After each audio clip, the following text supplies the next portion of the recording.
Good morning सभी को, good morning. तो चलिए, चैप्टर का नाम आप देख रहे हो, forest and wild life resources. ये कंसेप्ट चैप्टर जो है एनसीईआरटी से मैंने उठाया है, ज्योग्राफी। लेकिन इसमें बहुत सारी बातें ऐसी हैं आपको अलग से सीखने को मिलेगी। फॉर एग्जाम्पल, यहाँ पर लिखा है चैप्टर का नाम।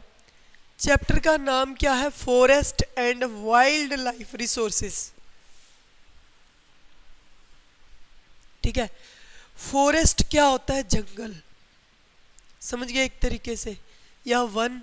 वाइल्ड लाइफ, जो उसमें जीव रहते हैं, रिसोर्सेस।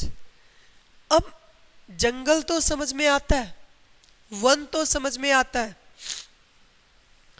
लेकिन जो वाइल्ड लाइफ रिसोर्सेज है,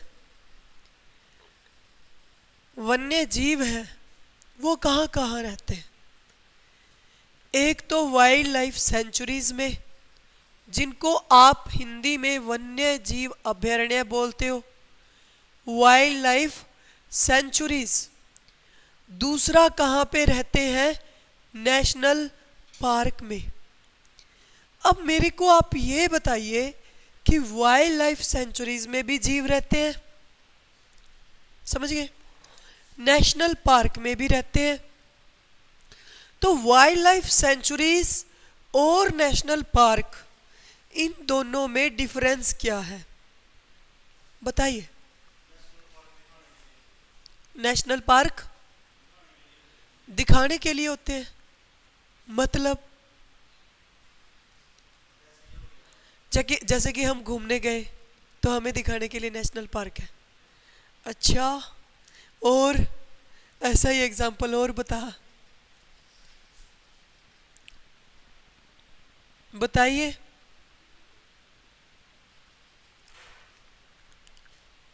हर्ष ऑलमोस्ट कंप्लीट है वो लेसन, ऑलमोस्ट। बस क्वेश्चन की क्लास लगाएंगे उस पे। बताओ। अरे, नेशनल पार्क में तो पाबंदी होती है लोगों के जाने की। नेशनल पार्क में बिना परमिशन के कोई नहीं घुस सकता ना। वहां पर लोग लकड़ी काटने, जैसे जंगलों में कुछ लोग ऐसे होते हैं ना, लकड़ी काटने पे और घूमने फिरने के लिए या फिर फल फ्रूट लेने के लिए निर्भर होते हैं, वो भी केस नेशनल पार्क में नहीं होता है। नेशनल पार्क और वाइल्ड लाइफ सेंचुरीज में मेनली दो ही डिफरेंस है। नेशनल पार्क पूरी तरह से बाउंड्री पता होता है कि इसकी नेशनल पार्क की बाउंड्री जो है इतनी है, यानी कि हमें पता होता है कि नेशनल पार्क की बाउंड्री है, यानी कि पूरी तरह से बाउंडेड होता है वो। और जो वाइल्ड लाइफ सेंचुरी है, उसकी कोई भी बाउंड्री नहीं होती है। आप ये ध्यान में रखना। वाइल्ड लाइफ रिसोर्सेज क्या बोलते हैं, नेशनल पार्क में क्या होता है कि पूरे के पूरे बायोम में जितने जीव हैं, जितनी वाइल्ड लाइफ्स हैं, उन सबको संरक्षित किया जाता है। समझ में आई? लेकिन जो वन्य जीव अभयारण्य है, वाइल्ड लाइफ सेंचुरीज है, उसमें कुछ पर्टिकुलर प्रजातियों को क्या किया जाता है? संरक्षित। यानी कि किसी वाइल्ड लाइफ सेंचुरी में किसको संरक्षित किया जा रहा है? किसी में किसी को किया जा रहा है। लेकिन नेशनल पार्क में क्या होगा कि पूरे जीनोम का क्या रखा जाता है? ख्याल रखा जाता है। नेशनल पार्क में लकड़ी वगैरह ऐसे काटने के लिए किसी को भी नहीं घुसने किया जाता। लेकिन जो वाइल्ड लाइफ सेंचुरीज है, उसमें कुछ हद तक परमिशन जो है वो दे दी जाती है। समझ में आई है? अब जैसे अपने हरियाणा में है, हरियाणा में वाइल्ड लाइफ सेंचुरी सिरसा में है एक, काला हिरण, आई थिंक, पता नहीं, इस टाइप से कुछ। तो वहाँ लोग आमतौर पे जाते हैं, ठीक है, क्योंकि वहाँ पे कुछ है ही नहीं। लेकिन नेशनल पार्क ऐसा नहीं होगा कि खाली मिलेगा आपको। समझ में आ रही बात इतनी? तो ये सारी की सारी चीज़ें, तो ये डिफरेंस है मेन। नेशनल पार्क मेनली पूरी तरह से क्या होते हैं? बाउंडेड होते हैं। अभी एक बार एनसीईआरटी का आइडिया ले लेते हैं, फिर उसके बाद में मैं आपको लिखवाऊंगी भी कि कौन सा नेशनल पार्क जो है वो कहाँ पर है। जैसे काजीरंगा क्या कहाँ पर है, असम में है, ठीक है। रणघाना कहाँ पर है, रणथंबोर या फिर घाना, ये राजस्थान में है, ठीक है। तो मैं लिखवाऊंगी आपको। तो चलते हैं हम लोग, ये तो एक पोइम की तरह ही दे रखा है। नेक्स्ट पॉइंट देखते हैं हम लोग। ये कहता है, हिंदी में बोलूंगी, हम इस ग्रह को सूक्ष्म जीवों, बैक्टीरिया, लाइकेन से लेकर बरगद के पेड़ों, हाथियों और नीली व्हेल जैसे लाखों अन्य जीवित प्राणियों के साथ साझा करते हैं। तो इसने ना अलग अलग नाम बताए हैं। सूक्ष्म जीव में कोई भी हो सकते हैं जी, मच्छर भी जीवी है, मक्खी भी जीवी है। तो क्या वो बायोडाइवर्सिटी का हिस्सा है या नहीं है? अच्छा, बायोडाइवर्सिटी क्या होती है?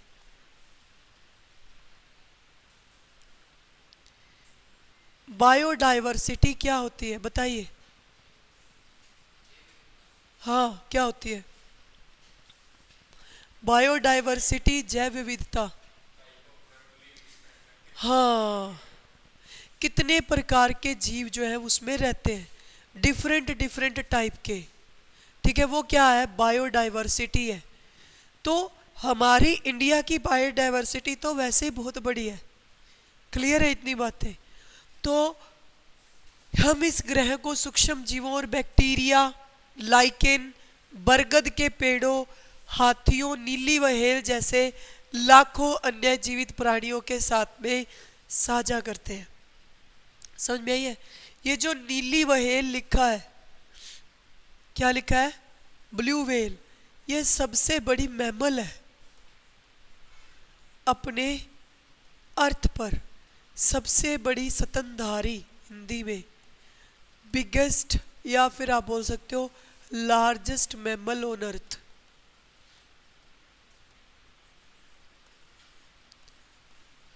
ठीक है, कौन है, नीली व्हेल, क्लियर। अब यहां पर देखो, यह पूरा आवास जिसमें हम रहते हैं अत्यधिक जैव विविधता से भरा हुआ है। समझ में आई? हम मनुष्य अन्य सभी जीवित जीवों के साथ मिलकर एक जटिल पारिस्थितिक तंत्र, इकोलॉजिकल सिस्टम का निर्माण करते हैं। इकोलॉजिकल सिस्टम क्या होता है? देखिएगा, इकोलॉजी से बना है ये, या फिर इकोलॉजिकल सिस्टम। ये जो वर्ड दिया गया था ना, ये टेंसले नाम के साइंटिस्ट के द्वारा दिया गया था। ये जो इकोलॉजिकल वर्ड है ना, ये किसने दिया था? टेंसले ने। किसने दिया था? टेंसले। और इको का मतलब क्या है? हमारे चारों ओर का इन्वायरमेंट, क्लियर है। तो हमारे चारों ओर के इन्वायरमेंट से मिलकर बना क्या है? इकोसिस्टम बना है। समझ में आई? क्या बना है? इकोसिस्टम। और इकोलॉजिकल वर्ड किसने दिया था? टेंसले ने। जिसमें हम केवल एक हिस्सा है, हम तो केवल एक हिस्सा ही है, और अपने अस्तित्व के लिए इस तंत्र पर बहुत अधिक निर्भर है। ये लाइन बहुत बड़ी है कि अपने अस्तित्व के लिए इस पूरे तंत्र पर निर्भर करते हैं। पेड़ पौधे, वनस्पतियां और अन्य जीव ना हो तो क्या हम ज़्यादा समय तक जीवित रह पाएंगे? नहीं, क्योंकि हमारा खाना पीना कहाँ से हो रहा है? पेड़ पौधे, वनस्पतियों और अन्य पशुओं से हो रहा है। जैसे कि हम दूध पी रहे हैं, कई लोग नॉन वेजिटेरियन होते हैं, मांस खाते हैं, अन्य जीवों पर निर्भर है। तो ये सारी की सारी चीज़ें हैं, यानी कि इकोसिस्टम में हर कोई जीव एक दूसरे पर डिपेंड करता है। क्लियर इतनी बात? ठीक है, चलेंगे नेक्स्ट पॉइंट में। जैव विविधता या जैविक विविधता, बायोडाइवर्सिटी और बायोलॉजिकल डाइवर्सिटी। वन्य जीवन और खेती की जाने वाली प्रजातियों में अत्यधिक समृद्ध है। यह रूप और कार्य विविध है, लेकिन परस्पर निर्भरता के कई जालों के माध्यम से एक प्रणाली में बारीकी से एकीकृत है। अब इसी की बात बोल रहे हैं ये जो वन्य जीवन है और खेती की जाने वाली प्रजातियों में अत्यधिक समृद्ध है। क्या? बायोडाइवर्सिटी हमारी, क्लियर है। बायोडाइवर्सिटी कहाँ समृद्ध है? ये बता रहा है वन्य जीवन में समृद्ध है। ठीक है, सबसे ज्यादा कहाँ पर है? वन्य जीवन में ही है, वाइल्ड लाइफ में ही है। और खेती की जाने वाली प्रजातियां, गेहूं, चावल, इनकी हम खेती कर रहे हैं, लेकिन ये है तो बायोडायवर्सिटी ना। ठीक है, यह रूप और कार्य में विविध है। कहने का मतलब है कि अलग अलग रूप हो सकते हैं, अलग अलग काम हो सकते हैं बायोडायवर्सिटी में, लेकिन परस्पर निर्भरता के कई जालों के माध्यम से एक प्रणाली से एकीकृत है। यानी कि कहने का मतलब यह है कि चीजें एक दूसरे पर डिपेंड कर रही हैं, इसीलिए ये क्या है? एकीकृत फॉर्म में है, इंटीग्रेटेड है। समझ में आया? क्लियर है इतनी बात? ठीक है, तो ये बायोडायवर्सिटी के बारे में बोला है इसने। अब देखो, यदि आप अपने आसपास देखें तो आप पाएंगे कि कुछ ऐसे जानवर और पौधे हैं जो आपके क्षेत्र में यूनिक हैं, अद्वितीय हैं। ठीक है, वास्तव में भारत में अपनी विशाल जैविक विविधता के मामले में दुनिया के सबसे समृद्ध देशों में से एक है। कहने का मतलब है इंडिया की जो बायोडायवर्सिटी है वो बहुत वास्ट है। ठीक है, उसके बाद में देखो, वास्तव में भारत अपनी विशाल जैविक विविधता के मामले में दुनिया के सबसे समृद्ध देशों में से एक है। यह संख्या संभवतः अभी खोजी जाने वाली प्रजातियों की संख्या से 2 गुनी या 3 गुनी है। आप भारत में वन और वन्य जीव संसाधनों के विस्तार और विविधता के बारे में पहले ही विस्तार से अध्ययन कर चुके हैं। आपने अपने दैनिक जीवन में इन संसाधनों के महत्व को भी महसूस किया होगा, है ना? इम्पोर्टेंट या नहीं है? इम्पोर्टेंट तो है ना ये वाइल्ड लाइफ रिसोर्सेज। ये विविध वनस्पतियों और जीव हमारे दैनिक जीवन में इतने गहराई से जुड़े हुए हैं कि हम इन्हें सामान्य मान लेते हैं, इन पर ध्यान नहीं देते। लेकिन हाल ही के समय में मुख्य रूप से हमारे पर्यावरण के प्रति असंवेदनशीलता के कारण वे भारी तनाव और संकट में है। अब यहाँ पर देखो, पर्यावरण के प्रति असंवेदनशीलता, ये हमने लास्ट चैप्टर में भी पढ़ा था ज्योग्राफी के। कैसे हम ध्यान नहीं दे रहे भाई इन चीज़ों पर। जैसे कि पानी है, हम पानी का नाश कर रहे हैं, पानी धीरे धीरे खत्म हो रहा है, तो इसमें पानी से रहने वाले जो जीव हैं उनको खतरा नहीं है, है ना? ठीक है, क्लियर है इतनी बातें।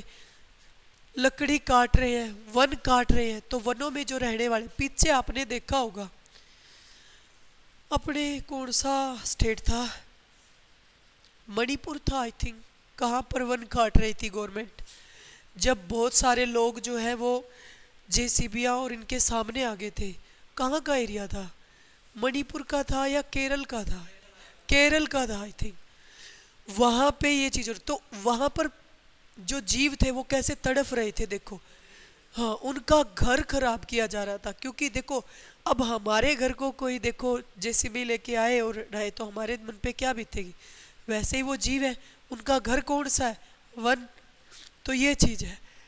उसके बाद में देखिएगा, वन्य जीवों की आबादी और वनों में तेजी से आ रही गिरावट को देखते हुए उनका संरक्षण अनिवार्य हो गया है। अरे बात नहीं करोगे आपस में प्लीज, मैं बड़ी मुश्किल पढ़ा रही हूँ, सच्ची कसम वाली बात है। ठीक है, वन्य जीवों की आबादी और वनों में तेजी से आ रही गिरावट को देखते हुए उनका संरक्षण अनिवार्य हो गया है। ठीक है, लेकिन हमें अपने वनों और वन्य जीवों को संरक्षित करने की आवश्यकता क्यों है? रीजन क्या है? देखो, संरक्षण हमारी पारिस्थितिक विविधता और हमारी जीवन रक्षक प्रणालियों, जल, वायु और मिट्टी को सुरक्षित रखता है। अगर वन है तो वायु सुरक्षित रहेगी। क्लियर है? यह प्रजातियों की बेहतर वृद्धि और प्रजनन के लिए पौधों और जानवरों की आनुवंशिक विविधता को भी बचाए रखता है।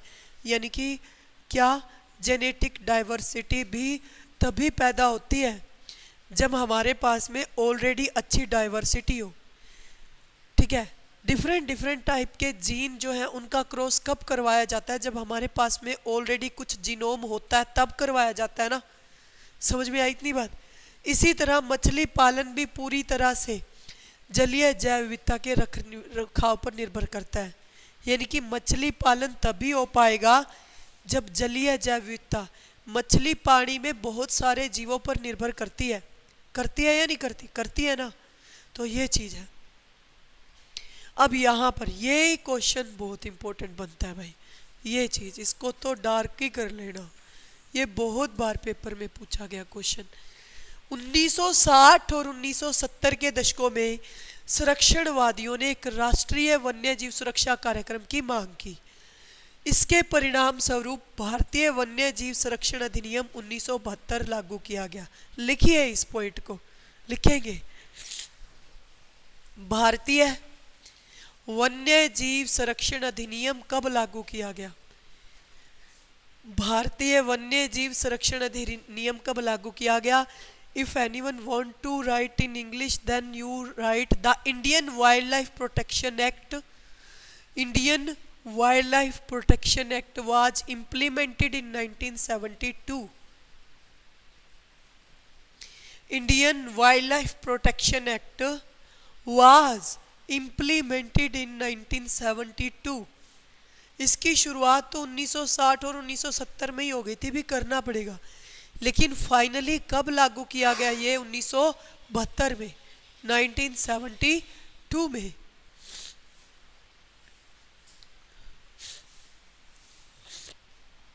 अब इसमें किया क्या गया? जिसमें जीवों के प्राकृतिक आवासों, जो जीव का, इसको क्या बोलते हैं, हैबिटेट्स, ठीक है, की सुरक्षा के लिए कई प्रावधान थे, ठीक है। अब इसमें सुरक्षित प्रजातियों की एक अखिल भारतीय सूची भी प्रकाशित की गई, यानी कि जो प्रजातियों को संरक्षित किया जाना चाहिए उनकी क्या की गई, एक लिस्ट जारी की गई, ताकि इनको क्या किया जा सके, कंजर्वेशन किया जा सके, इनका संरक्षण किया जा सके। इस कार्यक्रम का मुख्य जोर शिकार पर प्रतिबंध लगाकर उनके आवासों को कानूनी सुरक्षा देना। अब ये पॉइंट भी पूछा जा सकता है कि किस एक्ट के थ्रू पहली बार शिकार पर क्या लगाया गया था, प्रतिबंध? 1972। सलमान खान ने हिरण मारा था ना, ठीक है। कहाँ पे? राजस्थान में। उसकी एक मूवी की शूटिंग हो रही थी। कौन सी मूवी थी वो? आई थिंक कौन सी थी पता नहीं, वो राजस्थान में ही शूट हुई है पूरी मूवी, मेरे को ध्यान में नहीं है उस मूवी का, ठीक है क्या। तो वो उस मूवी के दौरान उसने एक हिरण को मारा था। जो बिश्नोई समाज है, जितना उन्होंने इस काम में मतलब कि रोल निभाया है ना, बहुत अहम रोल निभाया भाई, ठीक है। हिरण को तो खासकर वो मतलब बहुत अच्छा मानते हैं। तो वहाँ पर आज भी वो केस चलता है मेरे ख्याल से, सलमान खान पे अभी भी चल रहा है ना। तो ये चीज़ है, जैसे आप जानते हो लॉरेंस बिश्नोई पीछे पड़ा हुआ है ना सलमान खान के, तो वो भी बिश्नोई है उसी कारण से ही, और कोई वैसे दुश्मनी नहीं है उसके साथ में, ठीक है। क्लियर इतनी बात? तो ये चीज़ें हैं।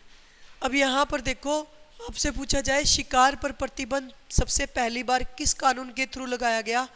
1972 वाले। क्लियर?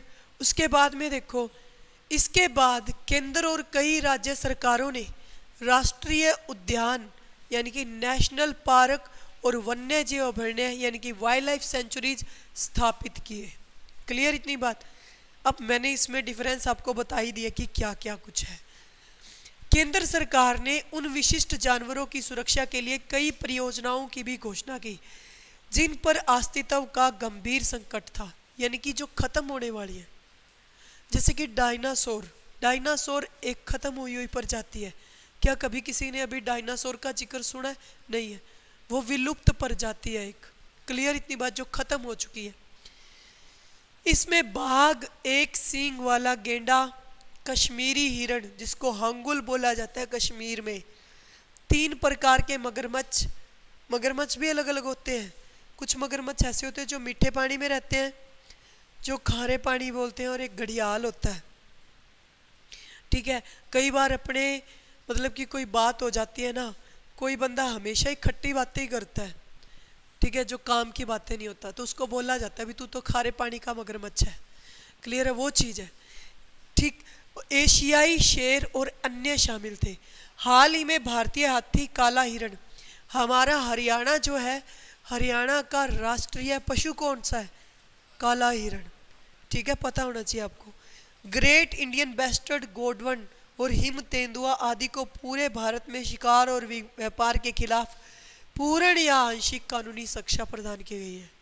कहने का मतलब है कि अगर इसका कोई व्यापार करेगा, यहाँ से बाहर बेचेगा तो भी जुर्म है, और अगर इस पे कोई क्या करेगा, इसका शिकार करेगा तो भी क्या है, जुर्म है। तो ये सारे के सारे जीव हैं जिनको क्या कर दिया गया, 1972 वाले एक्ट के थ्रू सुरक्षित कर दिया गया। ठीक है, चलिए। टाइगर बाघ वन्य जीवों के पारिस्थितिक जाल की एक प्रमुख प्रजाति है। अब देखो, प्रोजेक्ट टाइगर भी पेपर में पूछा जाता है कि कब आया था, वो भी बताते हो। तो टाइगर बाघ वन्य जीवों के पारिस्थितिक जाल की एक प्रमुख प्रजाति है। 1973 में अधिकारियों ने महसूस किया कि शताब्दी की शुरुआत में बाघों की अनुमानित संख्या जो 55,000 थी वह घटकर 1827 रह गई। शताब्दी की शुरुआत में कहने का मतलब ये है कि जब मतलब कि शताब्दी शुरू होती है 1800 1900, ये क्या है, शताब्दियां हैं। तो उस टाइम पर बाघों की संख्या कितनी थी?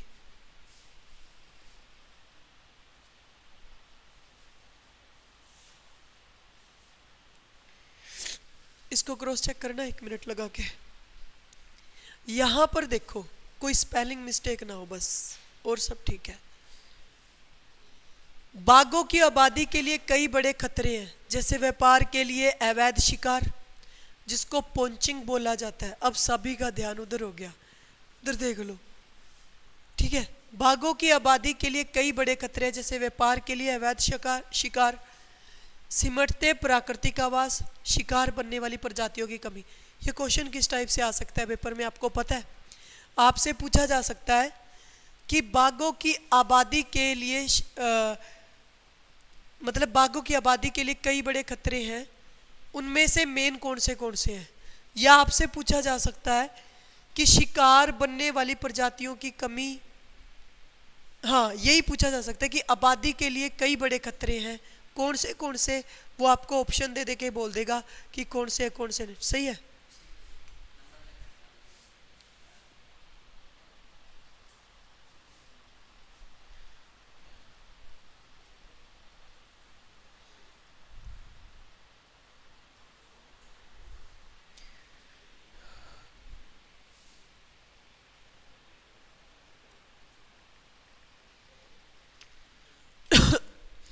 ठीक है, क्लियर है इतनी बातें? इधर ध्यान दीजिएगा। अभी तुम सच्ची बहुत डिस्टर्ब करने लग गए रियलिटी में, क्लास में। बाघों की खाल का व्यापार और उनकी हड्डियों का पारंपरिक दवाओं में उपयोग विशेष रूप से एशियाई देशों में बाघों की आबादी को विलुप्त होने की कगार पर ले आया है।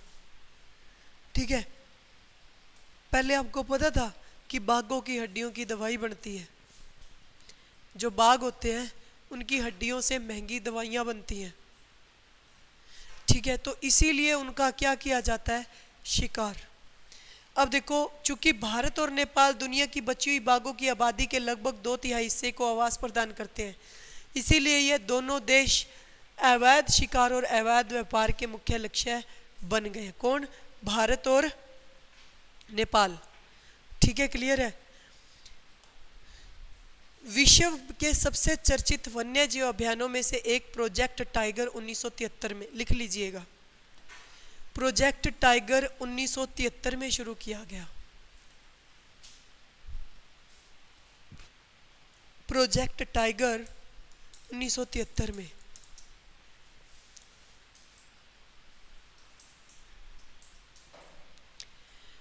Project tiger was launched in 1973।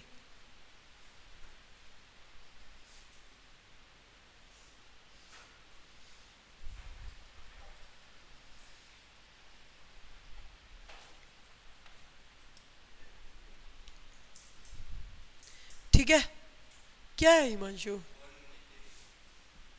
किसके पास है? अपने आप निकाल के दे दो, और कल से फोन में उधर जमा करवाने शुरू कर दूंगी तुम्हारे, देख लेना। फिर तुम सच्ची में बहुत परेशान होगे। और मैं क्लास में आऊँ ना तो किसी के हाथ में फ़ोन नहीं होना चाहिए, ये देख लेना अब।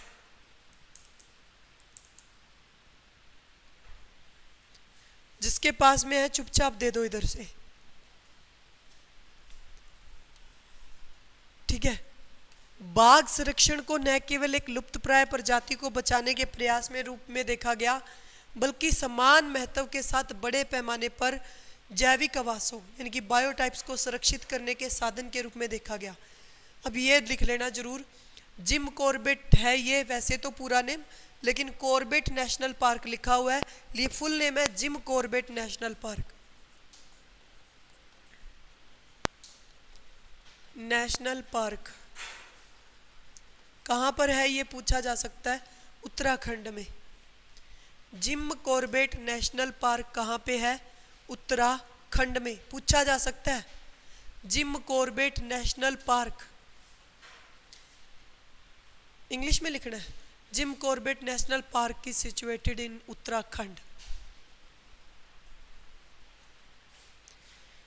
Gym Corbett national park is situated in Uttarakhand.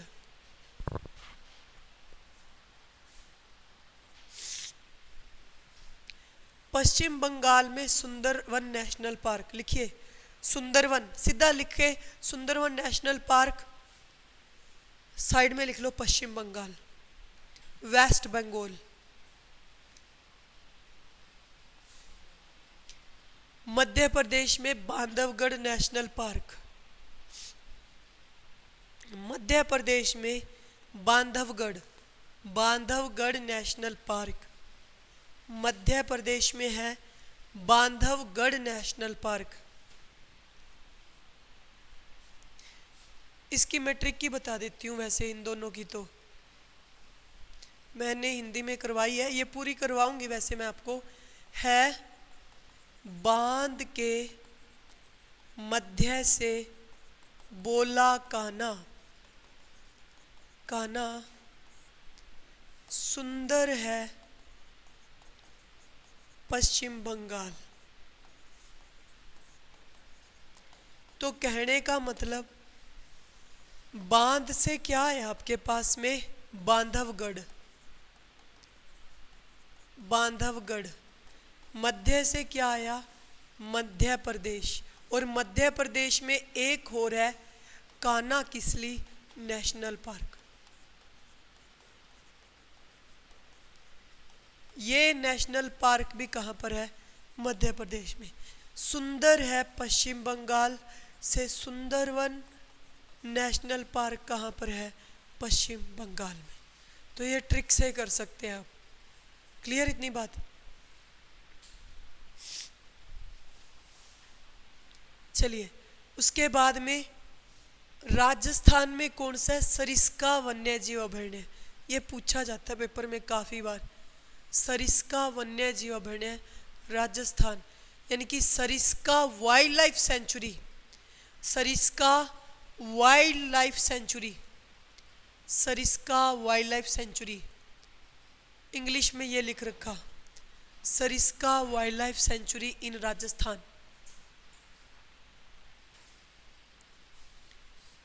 Sariska wildlife century.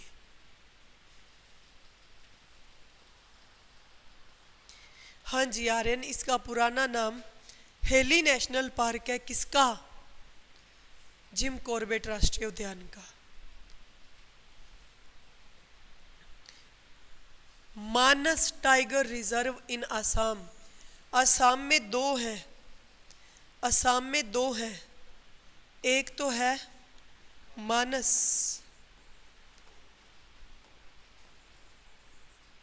ठीक है, और एक है काजीरंगा।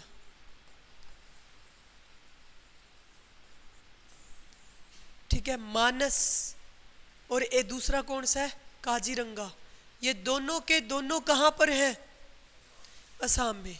ठीक है, असम चल दिए काजी मानस, यहाँ से शुरू होती है ये ट्रिक। मैं करवाऊंगी, कोई बात नहीं। एक बार लिखिए, मानस और काजीरंगा ये दोनों के दोनों कहाँ पर हैं, असम में। ठीक है, काजीरंगा पूछा जाता है किसके लिए फेमस है, बता सकते हो? एक सींग वाले गेंडे के लिए। एक सींग वाले गेंडे के लिए फेमस है कौन? काजीरंगा। ठीक है, एक सींग वाले गेंडे के लिए। केरल में पेरियार, ये भी बहुत इंपॉर्टेंट है। केरल में कौन सा है? पेरियार टाइगर रिजर्व, भारत के कुछ प्रमुख टाइगर रिजर्व हैं। आपको पता है जो ये राजस्थान वाला सरिस्का है, यहाँ से बाघ कई बार हरियाणा में भी घुसते हुए न्यूज़ में भी देखते हो आप। अपने इधर बाघ आते हैं ना हरियाणा में, वो सरिस्का से आते हैं मेनली। ठीक है, हनुमानगढ़ होते हुए इधर हरियाणा में। क्लियर है? ये कर लोगे याद क्या क्या बताया मैंने? प्रोजेक्ट टाइगर स्टार्ट हुआ कब? 1973 में स्टार्ट हुआ। बाघ संरक्षण किसके लिए? लुप्त प्राय प्रजाति को बचाने के लिए। अब फिर कौन से नेशनल पार्क बनाए गए? पहला उत्तराखंड में जिम कॉर्बेट सबसे पुराना है ये, इसको हिली नेशनल पार्क भी बोला जाता है, और सबसे पहले बनाया भी यही गया था, उत्तराखंड वाला। उसके बाद में देखो, पश्चिम बंगाल में सुंदरवन है, नेशनल पार्क है। मध्य प्रदेश में बांधवगढ़ है। राजस्थान में सरिस्का वन्यजीव अभयारण्य है। असम में मानस टाइगर रिजर्व है, और केरल में पेरियार टाइगर रिजर्व है। भारत के कुछ प्रमुख टाइगर रिजर्व है। समझ में आया? कोई डाउट? चलिए, अब संरक्षण परियोजनाओं का ध्यान केवल कुछ ही जीवों के बजाय पूरी जैव विविधता बायोडायवर्सिटी पर केंद्रित है। अब संरक्षण के विभिन्न उपायों के लिए और अधिक गहन खोज की जा रही है तेजी से, यहाँ तक कि कीड़ों को भी संरक्षण योजना में स्थान मिलना शुरू हो गया है। 1980 और 1986 के वन्य जीव अधिनियम के तहत अधिसूचना में कई सौ तितलियां, पतंगों, भृंगों और एक ड्रैगन फ्लाई को सुरक्षित प्रजातियों की सूची में जोड़ा गया है। ठीक है, लिख लीजिएगा, लिखिएगा। इन 1980, हिंदी वाले तो ये लिख लीजिए और इंग्लिश वाले यहाँ से लिख लेना भाई। In the notification under wild life act of 1980 and 1986 several hander butterflies. तो पूछा जा सकता है बटरफ्लाइज को कब कंजर्व किया गया? ठीक है, तो 1980 एंड 1986 के एक्ट्स में, और 1991 में किसको? प्लांट्स को। 1991 में किसको किया गया? प्लांट्स को। ठीक है, तो आज की क्लास में यही ख़त्म करूँगी।